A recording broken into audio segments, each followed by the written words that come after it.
Hi guys! Maulang hapon po sa ating lahat. So kahit maulan guys, hindi tayo pwedeng magpatamad-tamad dahil may client po na naghintay sa atin. No, tawag ng trabaho, kailangan pa rin nating magtrabaho kahit Sunday pa yan.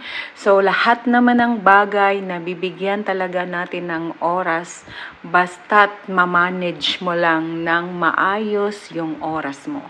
So bilang isang financial advisor, kailangan nating lumabas para matulungan natin ang ating mga kapwa Pilipino na ma-share po natin kung ano ba ang kahalagahan na meron kang health insurance na napaghandaan mo na ito bago pa man tayo magkaroon ng sakit.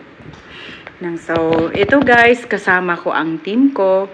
Papunta kami ngayon sa client. No, umulan man pero hindi ito hadlang para mag-conduct ng financial literacy sa client. Ano po? Dahil nakaka-inspire po na mag-share na nakikita natin na si client din mismo, positive po siya na gusto rin niyang paghandaan yung kanyang health po para pag dumating yung time na magkasakit, covered na.